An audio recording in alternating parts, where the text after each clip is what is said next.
Bonjour. Vous avez tous lu la mise au point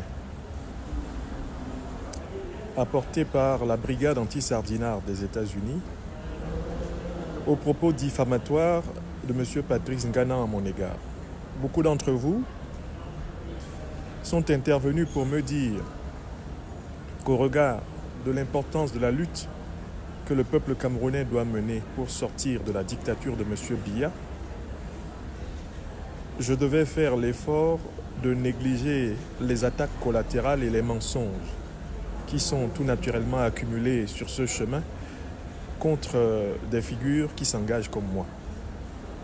Je voudrais commencer par vous remercier tous et toutes de votre confiance, de vos encouragements, de vos conseils, de votre invitation à l'apaisement et de votre invitation à poursuivre mon travail d'éveil des consciences et de distribution des pains spirituels de la liberté dans cette révolution. Je vous salue tous depuis le Cameroun, depuis la diaspora camerounaise d'Afrique, d'Europe, d'Amérique et d'Asie. Je tiens à vous dire que l'une des règles de la communication politique, c'est de ne jamais négliger deux sortes d'affaires. Premièrement, les affaires de corruption et deuxièmement, les affaires qui sont liées à des viols de règles de mœurs, notamment liés aux mineurs. Je recommence. En communication politique, il y a deux sortes d'affaires qu'il ne faut jamais négliger. On peut y ajouter bien sûr les crimes en général, mais je dis bien d'abord les accusations de corruption, deuxièmement les accusations de pratiques déplacées envers les mineurs. Vous savez, ces deux sortes d'accusations ont vocation à détruire la respectabilité morale, éthique et citoyenne de celui qui est visé par elles. Voilà pourquoi, qui que vous soyez, je vous recommande de ne jamais laisser sur les réseaux sociaux prospérer ce type d'accusation contre votre personne. Ça, c'est le premier conseil du communicant politique que je suis depuis bientôt une quinzaine d'années. La deuxième chose, c'est que j'ai bien laissé pendant une semaine, voire deux, M. Patrice Ngana s'installer sur sa page Facebook, sur ses réseaux sociaux et donner toute la mesure des diffamations dont il était capable à mon égard. Si je m'étais précipité pour lui répondre, beaucoup d'entre vous n'auraient pas compris le bien fondé de ma réaction. Je lui ai bien laissé plus de 10 jours, durant lesquels, sur ses pages réseaux sociaux, il m'a allègrement diffamé. Il aurait pu tout dire, tout raconter, sauf toucher à mon honneur, à ma dignité, à ma probité morale.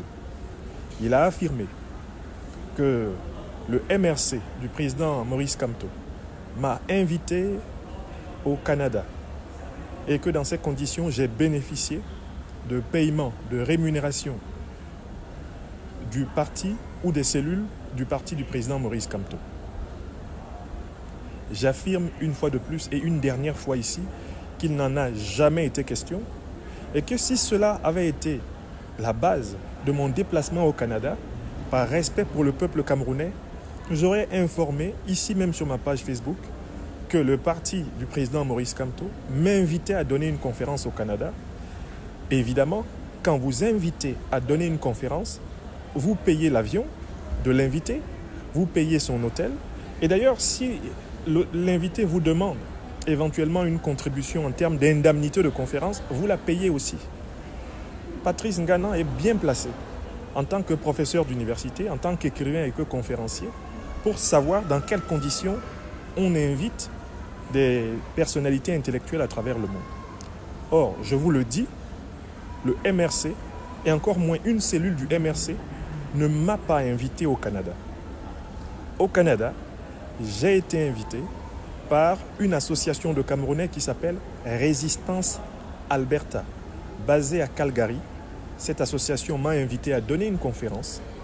Cette conférence, je l'ai donnée sans demander la moindre rémunération. L'association Résistance Alberta, basée à Calgary, s'étant contentée de payer mon billet d'avion, contentée de payer mes frais d'hôtel, mes frais de transport dans la ville, en tout cas pour y arriver. Je n'ai demandé pour cette conférence aucun rond. à l'association Résistance Alberta, qui publiera aujourd'hui même la confirmation des dires que je suis en train de proférer.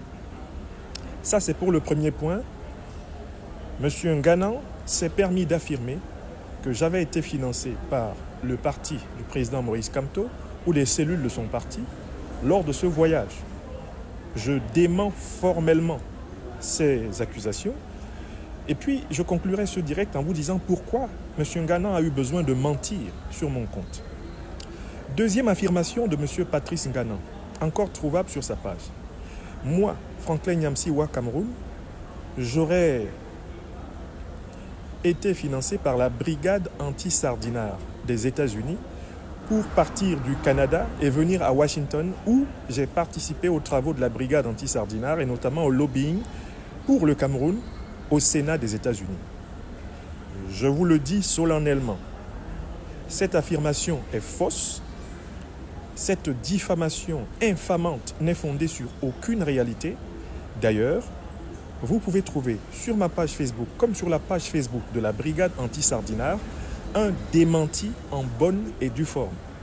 Je n'ai jamais reçu, ni en France, ni au Canada, ni aux États-Unis, ni où que ce soit sur la terre, le moindre rond d'une brigade anti-sardinard et je n'en ai jamais demandé. Mon dernier voyage aux États-Unis pour la conférence au Canada était une invitation en bonne et due forme faite à un intellectuel, fils du Cameroun, par une association citoyenne qui n'est pas le MRC et une association d'ailleurs à laquelle je n'ai pas demandé de payer les indemnités de conférence du professeur agrégé et docteur de l'université que je suis quand même. Je ne l'ai pas demandé. Pourquoi ?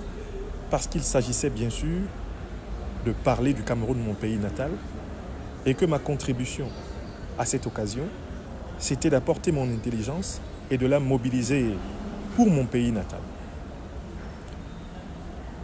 La brigade anti-sardinard des États-Unis a publié aujourd'hui même, dans la nuit, un démenti formel indiquant très clairement que c'est à titre bénévole que j'ai apporté mon soutien à son activité elle-même bénévole. C'est à titre bénévole que j'ai accompagné Madicom, Micheline Ewan, Doris Toyou, Emmanuel Fokou et tous les autres lobbyistes camerounais de la place de Washington au Sénat américain.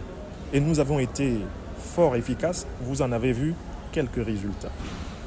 J'insiste donc qu'aucune des allégations de M. Patrice Nganan ayant pour vocation à me présenter comme un escroc, comme un voleur, comme quelqu'un qui vivrait sur le dos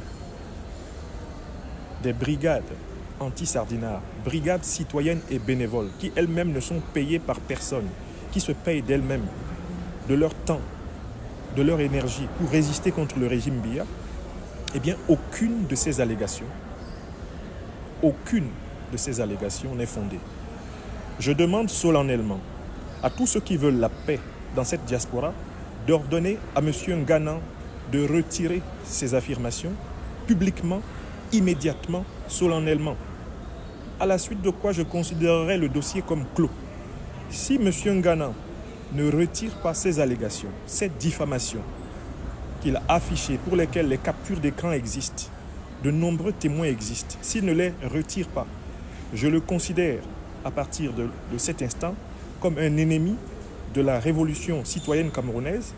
Je le considère à partir de cet instant comme un allié objectif du régime de M. Paul Barthélémy Biya pour nous contrer, nous empêcher de nous mobiliser correctement autour du président élu du peuple camerounais, le professeur Maurice Kamto. Si M. Nganan ne retire pas immédiatement toutes les immondices qu'il a cru bon de déverser sur ma personne, eh bien, je vais le considérer comme un ennemi de la révolution et je vais le traiter comme tel. Alors, M. Nganan devrait savoir qu'en matière d'adversité, j'ai une expérience qu'il n'a pas. Qu'en matière de résistance, j'ai une expérience qu'il n'a pas. Et il devrait peut-être savoir qu'en matière de patience, j'ai une capacité d'encaisse. J'ai un cuir suffisamment épais pour pouvoir très sérieusement l'amener au besoin devant les tribunaux américains et devant les tribunaux français à arrêter toute forme de diffamation de cette nature à mon égard. Maintenant, je voudrais conclure en disant pourquoi Patrice Ngana a été en quelque sorte amené à cette bassesse de me diffamer et de mentir, maintenant qu'il a été démenti par la brigade anti-sardinard des États-Unis, maintenant que toutes les brigades anti-sardinard du monde pourront témoigner que jamais je n'ai obtenu de la moindre d'entre elles le moindre sou, maintenant que toutes les brigades anti-sardinard camerounaises, que ce soit à l'intérieur ou à l'extérieur, témoigneront que le professeur Franklin Nyamsi n'a jamais, ni de près, ni de loin, trempé dans la moindre histoire de sous de l'histoire de cette diaspora, eh bien, il faut que je vous dise pourquoi Ngana a fait cela. Patrice Ngana est malheureusement installé dans une erreur terrible, celle de penser qu'il n'y a pas de place pour tout le monde. Il n'y a pas de place pour tout le monde dans cette résistance. Ngana était tombé dans l'illusion d'être l'idéologue unique, isolé, suprême, absolu de la résistance camerounaise. Et Ngana, en réalité, découvre, chemin faisant, qu'il y a beaucoup de Camerounais intelligents. Et pas seulement le professeur Franklin Nyamsi. Ngana découvre, en chemin, qu'il y a beaucoup de Camerounais cohérents.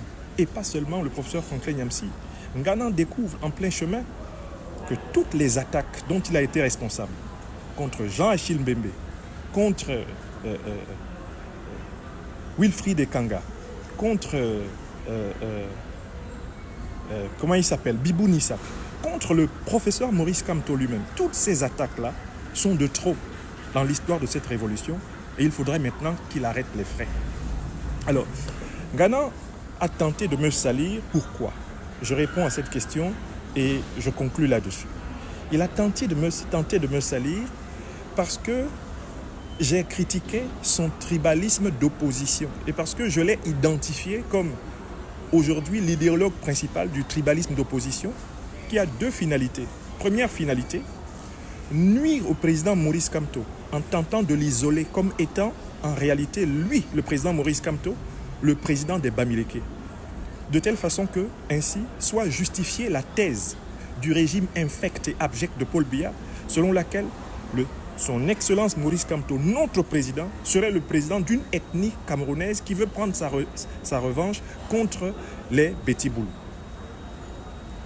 Parce que j'ai démontré que le tribalisme d'opposition était aussi dangereux que le tribalisme d'État que nous subissons au Cameroun depuis Amadou Ahidjo jusqu'à ce jour, Patrice Ngana est incapable de me répondre sur le plan de l'argumentation, sur le plan de la théorie, sur le plan du débat d'idées. Un plan qui aurait été utile à notre lutte, qui aurait été utile incontestablement à la révolution citoyenne camerounaise, car alors on aurait vu ce que valent réellement ces arguments. Eh bien, Patrice Ngana a choisi la voie de la diffamation, de la calomnie, en espérant ainsi me discréditer auprès de chacune et de chacun d'entre vous, en me présentant comme un bandit, comme un escroc, comme un voleur, et en me présentant même, à un moment donné, comme quelqu'un qui devrait être considéré par ses propres frères, son propre sang, Bamileke, comme étant un ennemi. Il a écrit sur sa propre page, Franklin Nyamsi ne sait pas qu'il a affaire au cap des Bamileke. Je dis donc ici que c'est pour cela que Patrice Ngana a fait cela, en espérant me séparer de mes frères et sœurs de combat, de toutes origines ethniques du Cameroun, et en particulier de mes frères et sœurs du pays Bamileke, dont je suis un fils profond et adoptif. Donc, il fallait, pour conclure cette séquence, que je le dise et que ce soit clair pour tout le monde. Beaucoup d'entre vous m'ont encouragé à négliger. Beaucoup d'entre vous m'ont dit il faut laisser tomber. Attention, c'est peut-être parce que vous n'avez pas l'expérience de la communication politique. Quand on vous accuse de vol, de corruption, ou quand on vous accuse de crimes sexuels, sachez qu'on vous détruit ainsi. Et si vous croisez les bras en espérant que les gens auront suffisamment d'intelligence pour ne pas y croire, méfiez-vous, nous sommes à l'ère de la révolution cybernétique, à l'ère des réseaux sociaux. À cette ère-là, l'action appelle la réaction. La bassesse appelle la correction. Je conclus donc en disant, Patrice Ngana m'a diffamé, les démentis sont en train de pleuvoir, Patrice Ngana si véritablement il est sincèrement engagé pour le changement politique au Cameroun, a intérêt à présenter ses excuses, à mettre fin à son cycle de diffamation. S'il reste dans cette dimension, celle de la diffamation et de la calomnie, et n'accepte pas de s'installer dans la vraie dimension d'un intellectuel révolutionnaire, d'un intellectuel démocratique, d'un intellectuel républicain, celle où il est attendu et où je l'encourage à me rejoindre, Patrice Ngana devra répondre devant les tribunaux français et devant les tribunaux américains de toute diffamation supplémentaire ou de toute continuation de diffamation sur ces sujets particuliers à mon égard. Patrice Ngana ne sait pas que j'ai traîné Jeune Afrique, le journal Jeune Afrique à Paris au tribunal et que j'ai gagné. Patrice Ngana ne sait pas que j'ai traîné dans ce pays, la France, des citoyens français au tribunal et j'ai gagné. Patrice Ngana ne sait pas que sur la place de Washington, où j'ai mes racines depuis bientôt une décennie, je peux le traîner efficacement au tribunal et être malheureusement celui qui le mettra dans les fers. S'il continue de jouer au fou, il va trouver son enchaîneur. Je tenais à le dire aujourd'hui et à tous ceux d'entre vous qui disent « Oh là là, que c'est dommage, la révolution est divisée », je vous dis faites très attention. Vous n'avez pas encore compris l'importance de la communication politique dans la révolution. Il faut que vous la compreniez. Franklin Nyamsi au Cameroun ne parle pas seulement pour sa tête, encore que j'ai le droit de défendre ma tête. Je parle pour tous ceux qui croient en moi, tous ceux qui savent ce que j'apporte, tous ceux qui savent ce que je vaux, tous ceux qui savent qui je suis et qui pourraient être exposés précisément en raison de la violence de la campagne déclenchée par M. Ngana contre ma personne à quelques doutes. Et donc à partir d'aujourd'hui, je vous charge, vous qui voulez que règne la paix, la cohésion, l'union dans notre diaspora, de dire à M. Ngana de retenir son glaive. Il s'apprête à utiliser son glaive contre le président Maurice Kamto en personne. Notre président élu, celui pour lequel notre engagement a enfin un visage et une figure. Il s'est attaqué à tous ceux qui représentaient celui qui est en prison pour nous. Il faut maintenant que ça s'arrête. Si vous êtes des agents de paix, si vous êtes des promoteurs de paix, parlez à Patrice Ngana, demandez-lui d'arrêter la diffamation, demandez-lui de suspendre les attaques contre les figures de la résistance camerounaise, dont on ne peut douter d'aucune façon qu'elles sont vraiment engagées pour le changement au Cameroun, que Patrice Ngana arrête. Et s'il n'arrête pas, vous aurez bien la preuve que malheureusement on devra conclure qu'il est un agent double et qu'il est chargé de livrer notre révolution à un entonnoir, l'entonnoir de l'ethnicisme, l'entonnoir de la grossièreté, l'entonnoir de la bassesse, l'entonnoir de la corruption morale, l'entonnoir de la petitesse d'esprit. J'espère que ce message va lui parvenir, je sais qu'il va lui parvenir, et j'espère que vous allez, vous qui prétendez pouvoir être des médiateurs positifs entre nous, que vous allez dire en Ghana d'arrêter les frais immédiatement, de ne plus jamais s'attaquer au président élu du peuple camerounais, le professeur Maurice Kamto, de ne pas s'attaquer au leadership de la résistance actuelle, parce que nous avons affaire à forte partie, de se concentrer, comme vous le dites, sur son couloir, et de ne pas faire de ceux dont nous savons intimement qu'ils sont vraiment engagés dans la bataille, de ne pas en faire ses ennemis. Moi, je ne considérerai Patrice Ngana comme un ennemi que s'il continue dans la diffamation et la calomnie. Et moi, les ennemis, en Occident, il y a une méthode pour les traiter, on les amène au tribunal. On les amène au tribunal et là-bas, on lui demande de prouver que la brigade anti-Sardinard ou un groupe de Camerounais des États-Unis a payé le billet d'avion de M. Nyamsi, comme vous l'affirmez. On l'amène, on lui dit prouver que le parti du président Maurice Kamto a payé le billet d'avion du professeur Franklin Nyamsi. On l'amène dans un tribunal et comme il ne peut pas le prouver, on le condamne. On le condamne et tout le monde l'apprend. Je ne veux pas être obligé de le faire. Car pour ma part, je considère que Patrice Ngana est quelqu'un qui est perturbé. Il a une histoire de vie dans laquelle, sans doute, la violence a occupé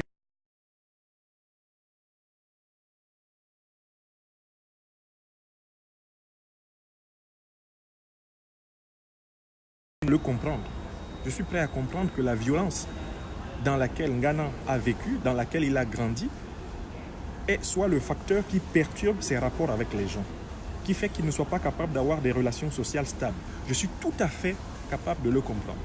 Je rappelle que quand Patrice Ngana a été arrêté, j'ai fait partie des tout premiers intellectuels camerounais à se lever pour dénoncer son arrestation, pour écrire, pour protester, pour se mobiliser. Si on arrêtait Ngana encore aujourd'hui, si le régime Biya arrêtait Ngana aujourd'hui, je le défendrais. Je défendrai encore Ngana. Parce qu'il s'agit là de principes de lutte révolutionnaire et citoyenne. Tant que vous avez quelqu'un qui se place comme un critique, comme un adversaire d'un régime que vous combattez, vous devez avoir l'intelligence de ne pas le sacrifier, de ne pas, pour ainsi dire, bousiller le personnel de la révolution. Mais il faut que Ngana comprenne très bien qu'il ne peut pas être celui qui, en permanence, tire sur ceux qui sont supposés être de son